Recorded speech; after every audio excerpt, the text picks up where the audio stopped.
I like the motherfucker whose life is imploded, ain't got shit in life, and says, still got to get after it today, man.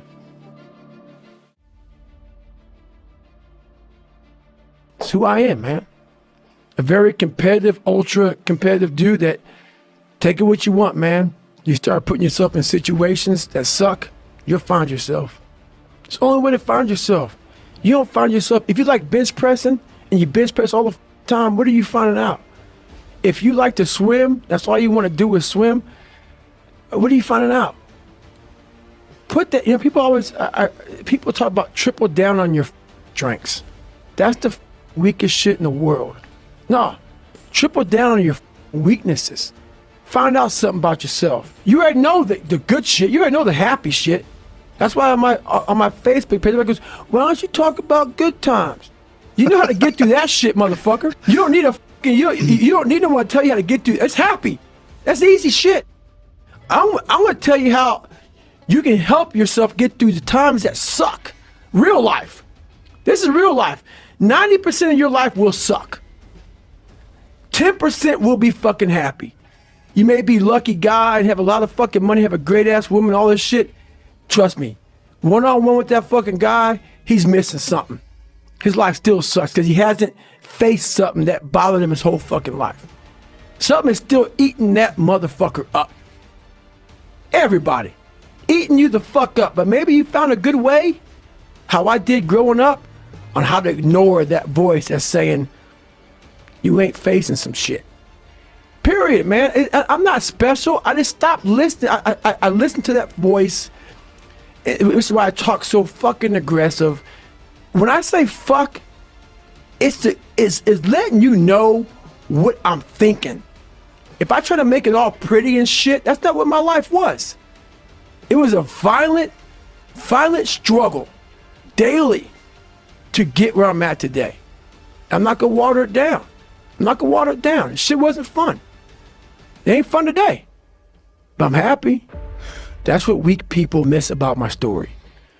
Weak people hear this soft kid, oh my God, he must be miserable. Oh my God, what the hell's wrong with him? You're missing the fucking story. You're not listening to the story, man. Look what I overcame. If that doesn't put some badge of honor tattooed in your fucking brain for the rest of your life that you can die today talking to Joe Rogan, you're missing the story, man. Am I happy? What the fuck do you think? Don't misunderstand the passion in which I speak for not being intensely happy. Happiest person in the world. But I'm not done. So I'm not going to speak to you like, oh man, everything is great. No, I have a lot more shit to do. A lot more shit to do, period. And like there's a quote that was said, I don't know who said it, but it was a great quote. This guy said, going into combat, going into war, out of the 100 men that go into war, 10 shouldn't even fucking be there. 80 of them are just targets. 9 do most of the fighting.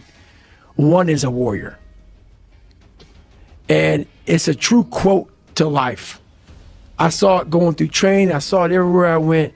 There's so many people who just show up to life that shouldn't even fucking be around. And there's a few people who do all the work. I wanted to be part of that 9, and I'm working towards being that 1. And that's just how I live my life. I'm constantly trying to put goals in front of me, but the biggest thing is I'm trying to find more of myself. And the only way I can find more is to silence the world out as much as I can, because it's getting busier every day. It's getting faster. And the faster it gets, the more you are missing who the fuck you are. So I trap my own mind a lot and say, look, man, I put my phone away, I put shit away, and I go dark. I go dark a lot, and it's because I have to find out. I'm on a journey of life, and we all have a different journey. And I want to be in my fucking pine box, and I believe your spirit lives forever. It has to. It's too fucking powerful. No way in hell that thing just dies when you die.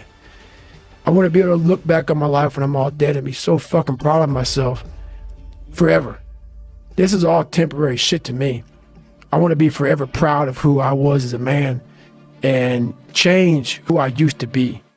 The liar, the insecure guy, the guy who can whatever. I want to be proud. If I die now, if I die at 80, if I die at 90, 100, I want to look at myself and say, proud of myself. I appreciate self-discipline. I never had, and the crazy thing about what, you say that, I didn't have a motherfucker come wake me up at 3 o'clock in the fucking morning and say, hey, you gotta get your shit in. I had no trainer. I didn't have a nutritionist. It was the self-discipline that I had to survive, I was weak, to thrive. No one said, hey man, you're 297 pounds, man. I want to help you out. I'm gonna help, hey man, you're not smart. I'm gonna help you out. I had to work at all this shit. I had to overcome, and it self-disciplines everything. And if you don't have it, I don't look at you right, because I know you're capable of more. It's not discipline so much for me. It's all on you. It's all on you. The self part is what's big. We need someone to hold people accountable. Fuck that shit, man. Fuck that shit. We count on people too much to get us through shit. And we look to our right, we look to our left, we're looking for help. And if you can build that self, you can build that total accountability in oneself. And it's not about being selfish.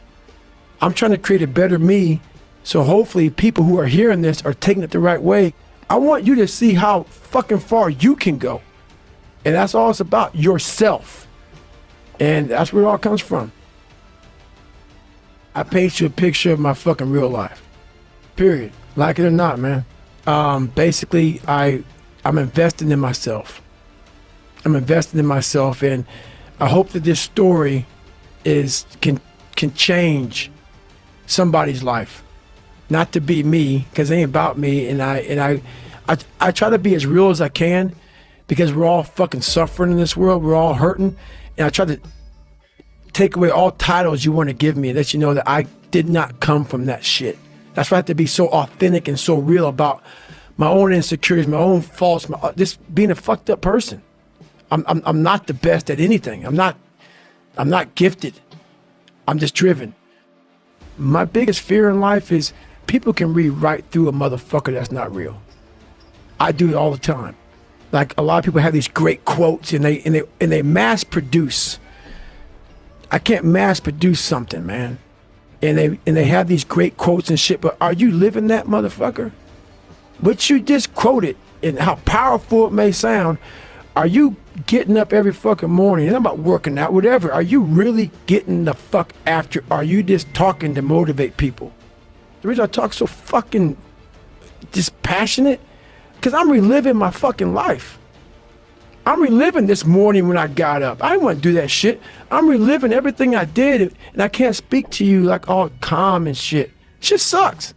I'm slowly trying to build this brand to the point where I can slowly, hopefully, make people from motivated to driven, because motivation is crap. It's shit. People right now, maybe listening to this shit, they'll be motivated to go run. If it's cold somewhere where they're at, a lot of motherfuckers will shut that door, go back inside. That's motivation. It comes and go as how you feel. If you and your wife are good, if you and your kids are good, if you're good at work, you're motivated. I like a motherfucker whose life is imploded, ain't got shit in life, and says, I still gotta fucking get after it today, man. That's what it's about. So that's when you move from motivation to driven to obsessed. And I want people to realize, once you get to this person over here, the driven, obsessed part, you're unstoppable.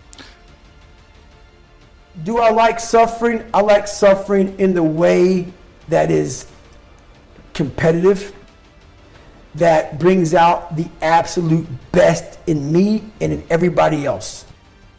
So like, I want to see a man be defeated. I want to see a man get broken and say, fuck you. I love these men.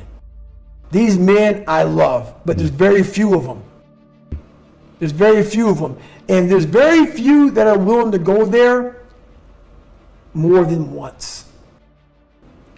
A lot of people, even people who've gone through special ops, it kicks the shit out of them to a point where in their mind, what got me bad in pararescue was when I was going through it, I said, I'm only going to do this one time. And so many people in special ops, whether they believe it or not, in anything, fuck special ops in anything that's hard, I'm only doing this one time. Once you say that, you fucked yourself.